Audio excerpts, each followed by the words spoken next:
Para sahabat, saya sekarang akan berbicara badan usaha milik desa, BUMDesa.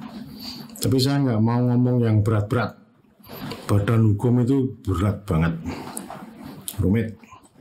Saya mau ngomong yang enteng-entengan saja tentang BUMDesa, yaitu 4 tipe BUMDesa yang beberapa kali saya sudah sampaikan mungkin di Facebook atau di tempat lain ya. Yang ini 4 itu: 1 merpati, 2 pedati, 3 itu melati. Ini istilah dari seorang sahabat Pak Asep Sudrajat namanya, dari Karawang ya, melati ya. Kemudian yang keempat itu sejati. Kalau ada tipe yang lain nanti silakan sahabat menambahkan ya. Yang pertama merpati ini Anom Surya Putra, ini otak adik gatuk ya. Merpati itu ya kayak burung merpati itu, kalau ada makanan dia akan terbang begitu ya. Nah, merpati itu maksudnya merapat ke bupati. Ini artinya BUMDesa ini tumbuhnya karena mau ada bantuan, atau kalau dia aktivitas karena ada bantuan.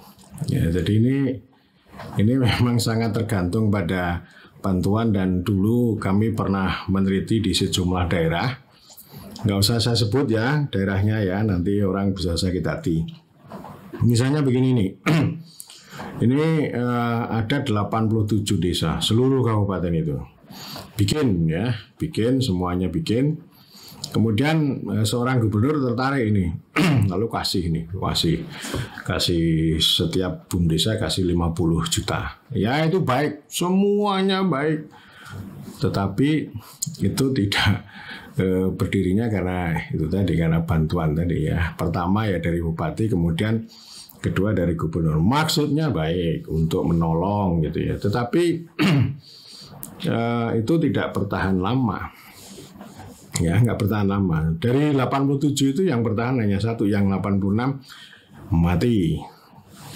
Kemudian di tempat lain juga ada ada banyak lah contoh. Jadi yang modal-modal BUMDesa yang digerakkan karena bantuan gitu ya. BUMDesa kertas, kamu ini ya, kamu bikin BUMDesa ya, nanti saya kasih bantuan ya. Atau dengan cara begini, ini ada bantuan ini, tapi syaratnya kamu bikin BUMDesa. Atau seperti kemarin saya mengunjungi sebuah desa itu, desa itu mau dikasih bantuan 190 juta, tapi disuruh bikin akta untuk apa namanya gapoktan. Jadi gapoktannya dibikin akta. Nah itu sama aja, nanti gapoktan itu juga bisa disebut sebagai gapoktan merpati, merapat ke bupati ya. Ini metafora aja. Jadi artinya merpati itu artinya ya kayak burung merpati itu deh. Jadi ini hidupnya tergantung sama bantuan. Kalau nggak ada bantuan ya nggak gitu. Yang pertama. Kemudian yang kedua pedati ya. Pedati itu kayak ini ya, kayak gerobak gitu ya, yang ditarik oleh sapi, yang jalannya lambat, berat, bahkan berat gitu ya. Kalau nggak didorong-dorong pun, dipaksa-paksa pun juga lambat. Ini oleh Anom di Otak-atik Gading menjadi perintah dari bupati ya. BUMDesa lahir karena target, karena perintah, karena mobilisasi. Undang-undang desa itu tidak mengatakan kewajiban, tapi itu opsional, diskresi pilihan. Jadi tergantung pada desa. Bukan karena diperintah. Tapi banyak kok. Ini kan kemudian ini yang tren ya, dari dimobilisasi jadi target, nanti jadi kinerjanya yang nyuruh itu. Ada bupati yang nyuruh kamu bikin BUMDesa ya, kalau nggak bikin nanti ini sebagai syarat untuk menyalurkan alokasi dana desa misalnya. Jadi di target, kemudian ada 40.000 gitu ya, lalu untuk pertunjukan, untuk laporan gitu. Tapi ternyata presiden itu pernah melansing data, ada 2.000 lebih itu yang mangkrak ya, yang tidak jalan. Mangkrak itu bisa jadi karena yang merpati atau yang bedati, karena ini ya tergantung pada intervensi atau target dari atas. Jadi bukan karena emansipasi, bukan karena prakarsa dari lokal, tetapi karena diperintah dari atas. Ya, ini bedati nih, bedati. Itu nggak baik, dua-duanya itu nggak baik. Jadi ini untuk refleksi lah. Jadi dua tipe ini untuk refleksi. Jadi kalau mau bikin BUMDesa itu ya jangan semata-mata mengejar bantuan, atau jangan sekedar karena target atau karena intervensi, karena mobilisasi, pengerahan gitu ya. Enggak, tapi harus emansipasi. Lalu orang bertanya, ya dulu saya pernah diprotes lah, kalau desa berhenti bagaimana? Enggak ini, ya diajak diskusi gitu. Itulah tugasnya kita mengedukasi. Ya, mengedukasi pelan-pelan gitu. Kalau misalnya desa nggak mau, ya jangan dipaksa. Kan ada juga ini yang namanya pendamping itu target. Pokoknya setiap pendamping lokal desa itu desa-desa yang didampingi harus bikin BUMDesa. Ya dibikin BUMDesa kertas, tapi ya ada penyertaan modal, tapi habis itu belum lap, ya hilang gitu. Itu namanya bedati, itu pokoknya nggak baik deh. Kemudian yang ketiga ini namanya melatih. Ini istilah dari namanya teman lah dari Dinas Pemberdayaan Masyarakat dan Desa Kabupaten Karawang, Asep Sudrajat, melatih menjadi ladang upeti gitu ya. Ini BUMDesa yang sukses, yang sudah berkembang sedemikian rupa. Jadi sahabat saya Suharyanto dari Kampus Sekolah Tinggi Pembangunan Masyarakat Desa PMD itu pernah membuat temuan begini ya. Kalau BUMDesa di awal-awal itu sulit. Ya baik itu soal 1 soal modal, 2 soal pengurus, 3 soal jenis usaha. Tapi kalau sudah tumbuh berkembang gitu, itu lalu ada perampasan elit itu ya, menjadi ladang upeti tadi. Istilahnya kalau di BUMN atau BUMD itu menjadi sapi perahan ya. Dan ini banyak juga orang yang mengkhawatirkan. Ada juga di channel YouTube saya orang yang bertanya bagaimana ini mengatasi supaya BUMDesa itu tidak dirampas oleh elit ya.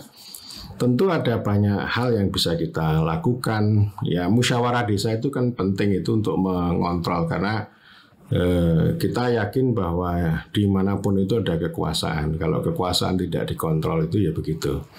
Tapi cara mengontrolnya jangan dengan administratif ya. Ya biasalah. Jadi nanti BPD juga harus berperan dalam pengawasan, terus kemudian dalam musyawarah desa. Lalu di masyarakat itu kan juga sering biasa ada kontrol sosial yang itu bisa kita bisa kita salurkan ya, bisa kita kanalisasi berbagai pengawasan secara lokal itu. Dan penting juga untuk mengkanalisasi ya, jadi ini kan ada satu contoh BUMDesa itu yang butuh perjuangan selama 4 tahun. 4 tahun itu cukup lama, itu tidak ada bayar, ya tidak ada bayar. Kemudian baru tahun kelima ada bayarannya. Nah konon diceritakan itu ada duit sekitar ratusan juta yang di Tengarai itu dirampas ya. Rasan-rasan rembukan ngalor itu karena pengurusnya itu ya dulu waktu berjuang tidak ada penghargaan. Ya artinya ini tidak dikanalisasi, tidak ada insentif. Ya, jadi bagaimanapun insentif itu penting untuk mencegah itu. Artinya pencegahan itu bukan karena diawasi, dikontrol. Kontrol harus, tapi insentif itu penting. Jadi jangan sampai malah insentif itu dipotong. Kalau dipotong nyolong nanti, nyuri itu. Ini ada seorang alumni dari APMD yang menjadi direktur BUMDesa di Kutai Timur sana. Ngontak Pak Haryanto ya. Tanya gitu. Jadi BUMDesa itu mau menganggarkan untuk gajian bulanan bagi pelaksana, tapi dilarang oleh pendamping desa gitu. Katanya kata pendamping desa itu pelaksana itu hanya memperoleh bonus tahun sekali gitu. Terus Pak Ar mengatakan, oh enggak, jadi itu bisa digaji secara bulanan gitu ya. Jadi kalau nanti bonus itu ya bisa saja bonus itu karena prestasinya bagus atau melampaui target.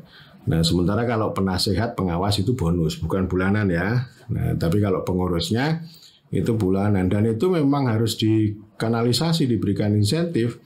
Sama juga ada sebuah kabupaten yang bikin peraturan bupati itu melarang kepala desa, pemerintah desa itu untuk memperoleh penghasilan dari BUMDesa gitu. Wah, itu ngawur tuh, saya katakan ngawur. Wong yang namanya bupati kepala daerah itu kalau PAD-nya tambah pasti penghasilannya tambah kok. Ini kan insentif ini, jadi jangan di apa namanya potong, diamputasi, tapi intinya dikanalisasi tapi dilimitasi. Artinya ya dikanalisasi, disalurkan tapi tidak ngawur gitu. Tidak seenaknya sendiri, jadi ada batasan-batasannya. Tapi yang penting insentif itu jalan. Jadi artinya ada apa namanya, ada insentif tapi juga ada pembatasan, lalu ada juga kontrol yang bisa kita gunakan untuk mencegah itu. Ya, dan ini penting, semua hal itu dibawa dalam musyawarah desa. Jadi musyawarah desa itu tempat yang terang, tempat yang bermartabat, dan dari sana akan melahirkan banyak kebijakan.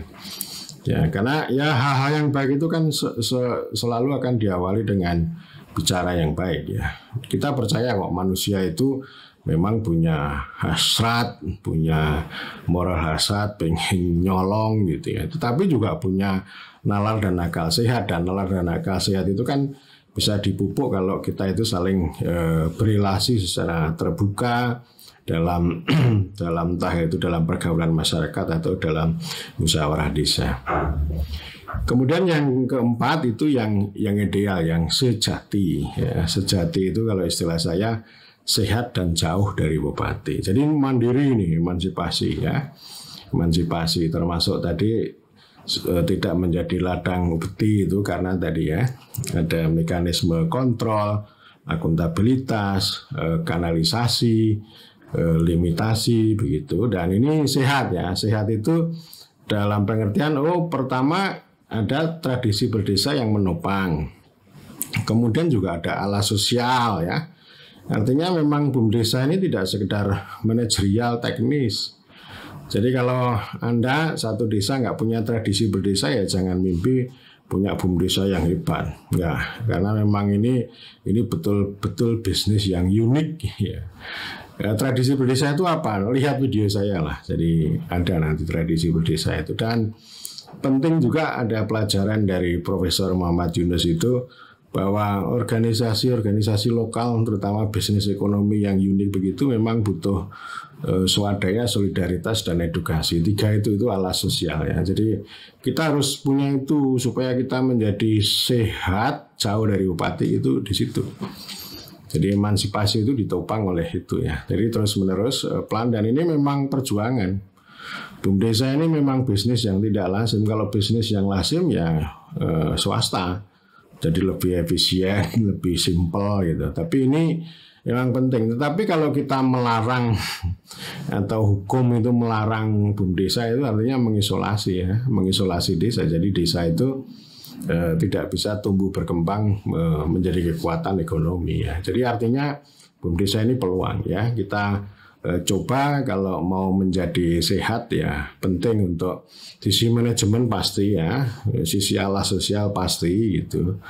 Manajemen itu kan macam-macam ya, baik itu untuk mengelola modalnya, manusianya, kemudian materialnya, lalu jenis usahanya harus tepat begitu ya. Tapi kita tidak boleh latah. Ini kan ramai nih desa wisata ikut begitu ya. Entah, tapi ini kan penting untuk melakukan semacam kerjasama. Jadi saya sudah mendorong banyak tempat bagaimana desa itu memang BUMDesa itu prinsipnya mengutamakan social benefit dan akan dapat bonus economic profit atau keuntungan ekonomi. Manfaat sosial itu yang diutamakan. Jadi misalnya membeli atau hasil gabah petani yang semula 7.500 dari kalau ke Tengkulak dibeli BUMDESA jadi 8.000 gitu ya. Lalu BUMDESA dapat untung setelah dijual lagi dapat untung Rp100 per kilo gitu ya. Jadi petani untung. Jadi utamakan di sana dulu. Jadi petani ini nomor 1, rakyat itu nomor 1. Nanti jangan sampai kemudian ini mengejar pertumbuhan ya. Jadi artinya social benefit, manfaat sosial itu nomor pertama dan economic profit itu bonus. Ini terus-menerus bisa dipupuk pelan-pelan ya. Dan dulu juga ada generasi pertama yang tumbuh seperti Karangrejek itu kan PAM-Desa ini. PAM-Desa itu ya ini manfaatnya pelayanan publik. Tapi dikemas dengan cara ya kita harus gotong royong ini iuran gitu.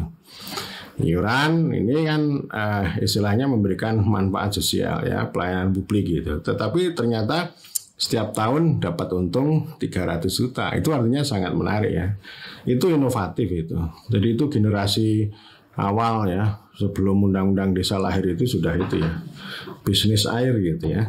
Itu menarik dan sekarang terus-menerus berkembang. Jadi entah itu tadi ya yang bisnis entah itu listrik, air, kemudian dagang, wisata begitu. Dan itu tipe-tipe itu sudah saya bahas ya di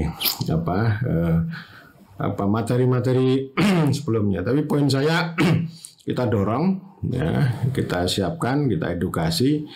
Nggak usah ngejar target, nggak usah ya.